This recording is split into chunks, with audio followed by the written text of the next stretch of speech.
एक बार एक बच्चे ने बोला मुझे कि सर मैं घर में मतलब जब सोच के बैठता हूँ कि आज मुझे 3 घंटे पढ़ना है, पहले मैं जब बैठता हूँ ना तो ऐसे बना लेता हूँ कि मुझे फिजिक्स के 20 क्वेश्चंस करने हैं, मैथ्स के 30 क्वेश्चंस करने हैं, केमिस्ट्री के भी 20 क्वेश्चंस करने हैं, और फिर मैं सारे क्वेश्चंस को एक साथ लगा देता हूँ, यहाँ बिठा देता हूँ। फिर उसके बाद पानी, चाय, हुक्का सब लेके बैठ जाता हूँ कि अब मुझे आज 3-4 घंटे पढ़ना है।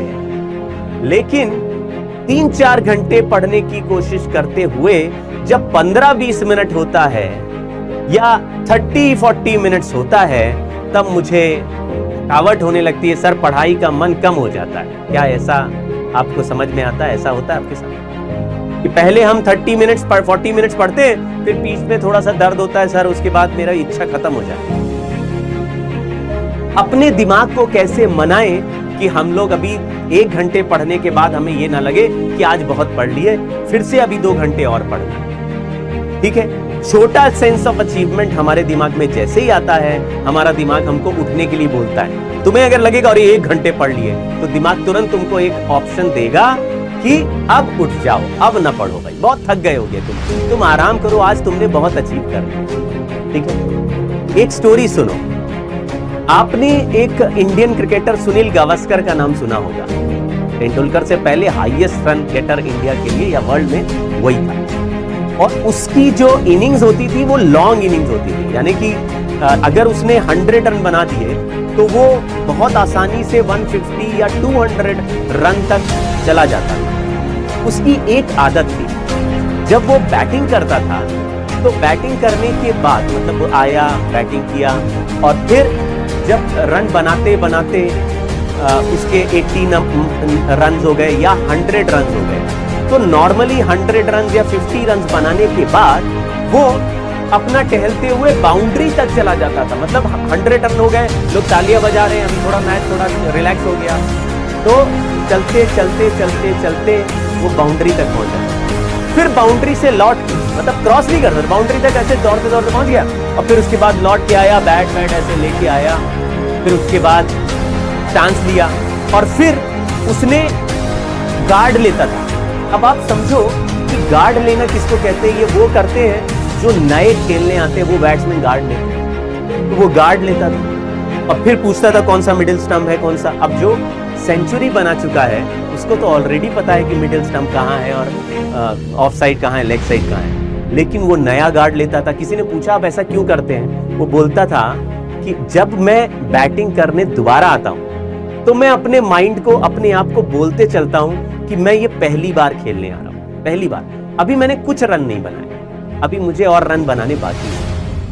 अगर अपने माइंड को ऐसा ट्रेन किया जाए कि हम अगर 1 घंटे 2 घंटे पढ़ ले, लेकिन अपने आप को 2-5 मिनट का ब्रेक में ये समझाएंगे अभी हमने कुछ नहीं किया, अभी तो पहली बार बैठ रहे हैं पढ़ने, अभी स्टार्ट करेंगे पढ़ना, तो जो अचीवमेंट का छोटा सा फॉल्स नोशन हमारे दिमाग में है वो हट जाएगा, और हमारा दिमाग फिर से हमारे को रिचार्ज करने लगेगा, नहीं भाई पढ़ना है, अभी आज मेहनत करो, आज बैठना है। तो आप कभी भी आपको ऐसा लगे कि थोड़ी थकावट हो रही है तो थोड़ा ट्रिक करो अपने माइंड को और अपने आप को बोलो आज नहीं पढ़े कुछ, अभी तो पहली बार पढ़ रहे हैं, अभी पहला सवाल कर रहे हैं, अभी ये पहली है, फर्स्ट चीज है, फर्स्ट डाउट। ऐसा बोलिए 5-7 मिनट या 2 मिनट 3 मिनट, आपका दिमाग रिफ्रेश हो जाएगा और वो बोलेगा आज शुरुआत से। ठीक है, हाँ, रीसेट करो अपने आप। चलिए आप पढ़िए, ठीक है।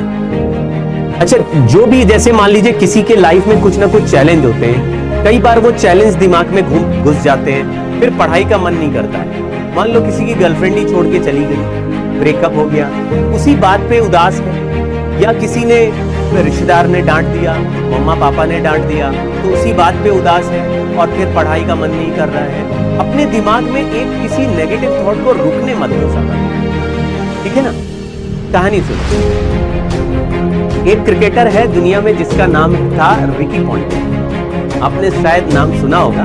ऑस्ट्रेलिया का one of the greatest captain रहा, maximum number of world cup जीते उसने as a captain. Ricky Ponting जब ऑस्ट्रेलिया में खेलता था तो बहुत जबरदस्त बैट्समैन माना जाता था। तो उसने अपनी बुक में एक बहुत ही जबरदस्त बात लिखी। नॉर्मली आप किसी भी बैट्समैन को अगर कोई बॉल को फेस करते हुए देखेंगे, रिकी पॉन्टिंग की बात है,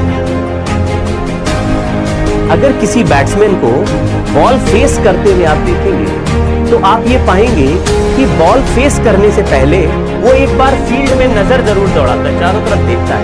क्या देखता हूं? बैट्समैन जब भी ऐसे फील्ड में चारों तरफ देखता है तो नॉर्मल बैट्समैन ये देखते हैं प्लेयर कहां खड़े, कहां बॉल नहीं मार।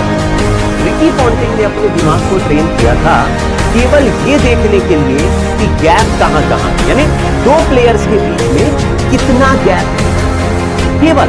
तो वो कहता था जब भी बॉल अगर कोई बॉलर फेंकने आ रहा है तो मैं केवल नोटिस करता था कि किस जगह पर गैप है, और अपने दिमाग में एक मेंटल पिक्चर बनाता था कि पूरे ग्राउंड में मुझे फील्डर्स नहीं दिख रहे, मुझे केवल गैप्स दिख रहे हैं जहां मेरी पॉसिबिलिटी है मुझे बॉल को हिट करना। तो उसकी दिमाग अपने आप ट्रेन रहता था कि बॉल आया और गैप की तरफ बैठ जाएगा। आप समझ रहे हैं? ये कहानी में उसने एक बहुत अच्छी शिक्षा दी हमें कि अगर हमारी लाइफ में जो फील्डर्स हैं, वो ऑब्स्टिकल्स हैं, वो हमें चौका मारने से रोक रहे हैं,